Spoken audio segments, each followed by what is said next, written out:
শাস্ত্রে বলছে যে যখনই কোনো নারী পুরুষের মিলন হয়, যদি ঈশ্বর চিন্তা করার পর কোনো কাজ হয় সেটা সঠিক হয়। তা ঈশ্বরকে স্মরণ করার পর যদি কোনো নারী পুরুষের মিলন হয়, তাদের যে সন্তান হবে সে হবে ধর্মজ সন্তান, মানে সুসন্তান, তার মধ্যে গুণ থাকবে, সে হবে কৃষ্ণ ভক্ত। আর মনের মধ্যে লোভ, লালসা, কামনা, বাসনা নিয়ে যদি কোনো নারী পুরুষের মিলন হয়, তার ফলে যে সন্তান হয় সে হলো কামজ সন্তান, মানে কুসন্তান। তাহলে আপনারা একটু লক্ষ্য করুন, যখন হিরণ্যকশিপু কয়াধুর মিলন হয়েছিল তখন নামটা কার চলছিল? বাহ, নাম চলছিল একজনই, সে কে? নারায়ণ। অজান্তে হলেও সে নারায়ণের নাম স্মরণ করে সে তার দাম্পত্য জীবনে গিয়েছে। তাহলে বাবা, আজকে ভোজদেব গোস্বামী জিজ্ঞাসা করছি, বামা কিরকম সন্তান চাও?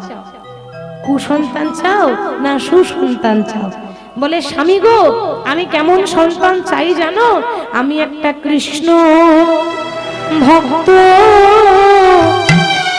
সন্তান চাই গো, একটা কৃষ্ণ ভক্ত সন্তান চাই গো, কৃষ্ণ ভক্ত সন্তান চাই গো, কৃষ্ণ ভক্ত সন্তান চাই গো,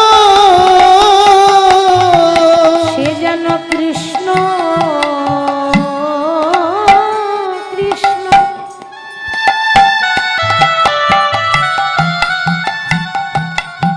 যেন বলতে পারে, কৃষ্ণ ভক্ত সন্তান চাই গো, যেন কৃষ্ণ বলে কাঁদিতে পারে, কৃষ্ণ ভক্ত সন্তান চাই গো। বাবা। আর যখনই বলেছে কৃষ্ণ ভক্ত সন্তান চায়, মাগো ভগবান যদি ইচ্ছা না করে তাহলে আপনার আমার হাতে, আমাদের হাতে কিচ্ছু করার নেই। আমরা হাজার চেষ্টা করলেও পারবো না। আর ভগবান যদি দেয় তবেই কিন্তু পাওয়া যাবে। তাহলে এতদিন ভগবান দেয়নি, আজকে ভক্তের আকুল ডাকে ভগবান সাড়া দিলেন। বামা দেবীর গর্ভে কৃপা করে একটা সন্তান দিলেন। আর গর্ভে সন্তান যেই না এসেছে, এতদিন পর তার গর্ভে সন্তান এলো মা। আর সন্তানকে নিয়ে সে প্রত্যেকদিন তুলসী তলায় জল ঢালে, ঠাকুর সেবা করে, যেমন পারে রাধা মাধবের সেবা দেয়। আর গর্ভে সন্তানকে নিয়েই ঠাকুরের নাম করছে। কেমন ভাবে দেখুন মা, গর্ভে সন্তান যখন থাকে না, তখন একটু বেশি বেশি করে ঠাকুরের পুজো করা দরকার, বেশি বেশি করে ভগবানের নাম করা দরকার। কিন্তু সেটা তো করি না। কি করি গো? সিরিয়াল দেখি, তাই না? আর সিরিয়াল দেখলে কি হবে? সিরিয়াল মানে একটা লোকের দুটো করে বউ, কি গো, ঠিক তো? মানে ঘর ভাঙা। সিরিয়াল মানে ঘর ভাঙার বিষয়। ওটা তো মানুষকে বসিয়ে রাখে, কেন? মনোরঞ্জনের জন্য। আদৌ তো সেগুলো সত্যি নয়, কিন্তু সেগুলো দেখলে প্রভাবটা সন্তানের উপর পড়বে। আপনি সিরিয়াল দেখবেন, কেন দেখবেন না? দেখুন, কিন্তু দেখবেন ঠাকুরের সিরিয়াল যেগুলো হয় সেগুলো যদি দেখেন আপনার কাজে লাগবে, আপনার মধ্যে জ্ঞান আসবে, তবেই তো আপনি আপনার সন্তানকে শিক্ষা দিতে পারবেন। তাহলে গর্ভে সন্তানকে নিয়ে সেবা পূজা করছে। কেমন ভাবে?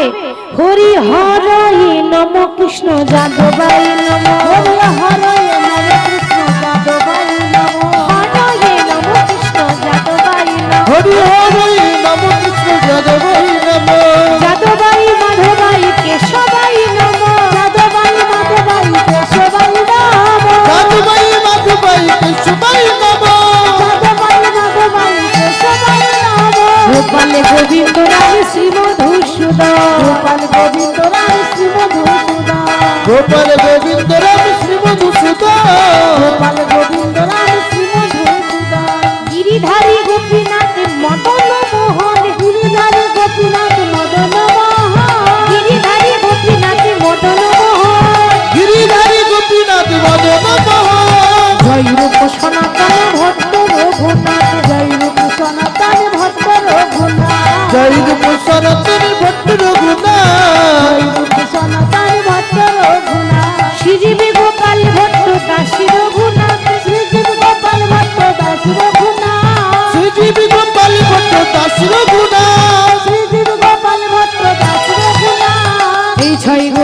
করি চরণ বন্দন, জয় গোসাইয়ের করি চরণ বন্দন, ওই জয় গোসাই করি চরণ বন্দন, জয় গোসাইয়ের করি চরণ বন্দন।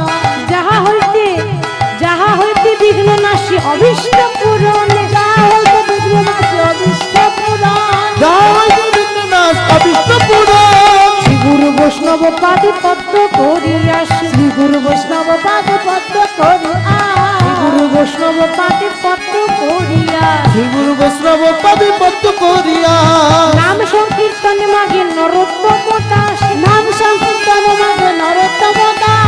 নাম সংকীর্তনে মাগি নরোত্তম দাস। হরে কৃষ্ণ কৃষ্ণ কৃষ্ণ হরে হরে, হরে রাম রাম রাম হরে হরে। হরে কৃষ্ণ হরে কৃষ্ণ, কৃষ্ণ কৃষ্ণ হরে হরে, হরে রাম রাম রাম হরে হরে। হরে কৃষ্ণ কৃষ্ণ কৃষ্ণ হরে হরে, হরে রাম রাম রাম হরে হরে। হরে কৃষ্ণ কৃষ্ণ কৃষ্ণ হরে হরে, হরে রাম রাম রাম হরে হরে। দেখতে দেখতে সেই শুভ দিন শুভক্ষণ চলে এলো, যেদিনে তাদের ঘরে কৃষ্ণ ভক্তের জন্ম হলো। আজ শুভ দিনে শুভক্ষণে জন্মিল তনয়, শুভ দিনে শুভক্ষণে জন্মিল তনয়, শুভ দিনে শুভক্ষণে জন্মিল তনয়, শুভ দিনে শুভক্ষণে জন্মিল তনয়, আবার শুভ দিনে শুভক্ষণে জন্মিল তনয়। শুভ দিনে শুভক্ষণে জন্মিল তনয়। সন্তানের বদন হেরি আনন্দিতময়, সন্তানের বদনে আনন্দিতময়, সন্তানের বদনে আনন্দিতময়, সন্তানের বদন হেরি আনন্দিতময়। সন্তানের বদনে আনন্দিতময়। আনন্দ ধরে না, আনন্দ ধরে না, আনন্দ ধরে না, নিতাই গৌর হরি। আনন্দ ধরে না, সন্তানের বদনে হেরি আনন্দ ধরে না, সন্তানের বদনে আনন্দ ধরে না, সন্তানের বদনে হেরি আনন্দ ধরে না। সন্তানের বদনে আনন্দ ধরে না। উলু উলু দাও গো, উলু উলু দাও গো, উলু উলু দাও গো। উলু উলু দাও গো। কেন বললাম জানেন? তোমরা ধনী দিলে ধনী পাবে, উলু উলু দাও।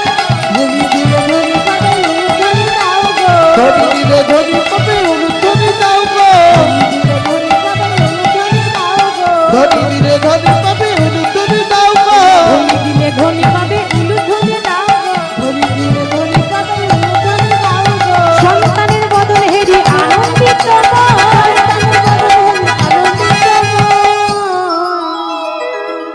অভাবে সংসার, তারপর আবার ছেলে হয়েছে, আনন্দ হবে না?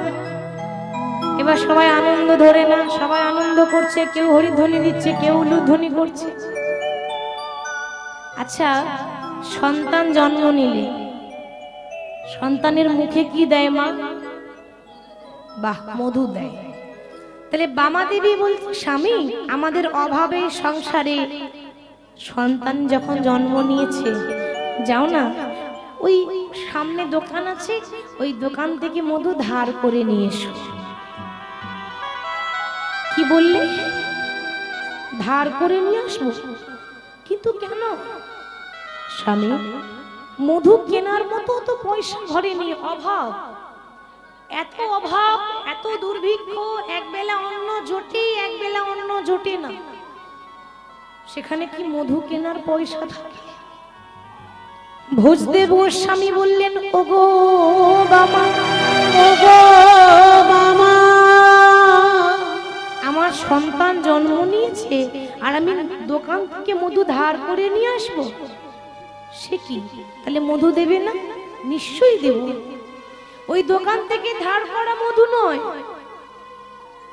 এতদিন যে মধু আমি আমার হৃদয়ে জমা করে রেখেছিলাম, সেই মধু আমি আমার সন্তানের কানে ঢেলে দেব। এই বলে কি করেছে, সন্তানকে কোলে করে নিয়ে আমরা ছেলের মুখে মধু দিই, আর সে ছেলের কানে মধু ঢালছে। একটা মধু আছে, যেটা দোকানের মধুর থেকেও বেশি মিষ্টি, সেটা হলো মধু মাখা হরিনাম।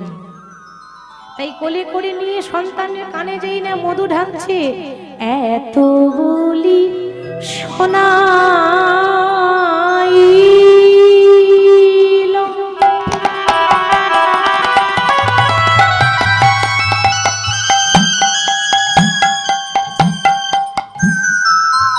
মধুর হরিনাম,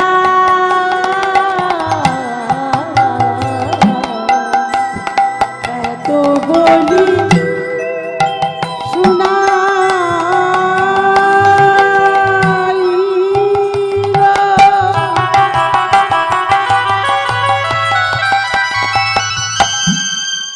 শিশুর কর্ণমূলে মধুমাখা হরিনাম শুনাইল। হরে কৃষ্ণ কৃষ্ণ কৃষ্ণ হরে হরে, হরে রাম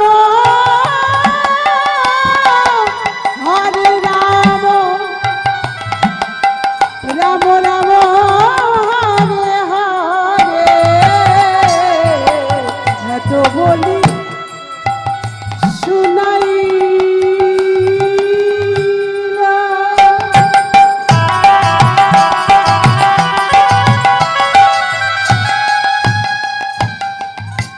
মধুর হরিনাম, এত বলি শোনাইল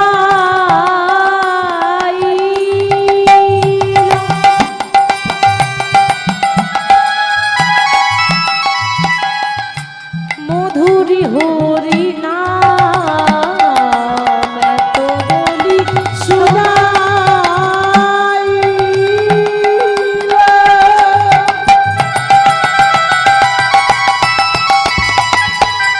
মধুর হরিনাম, হরি বল মধুর হরিনাম,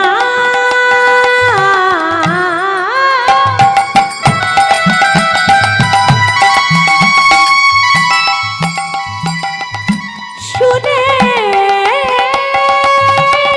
শিশু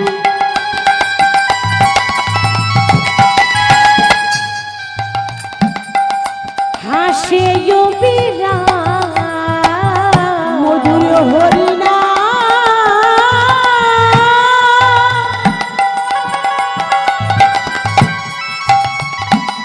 শুনে শিশু হাসে বিরাম।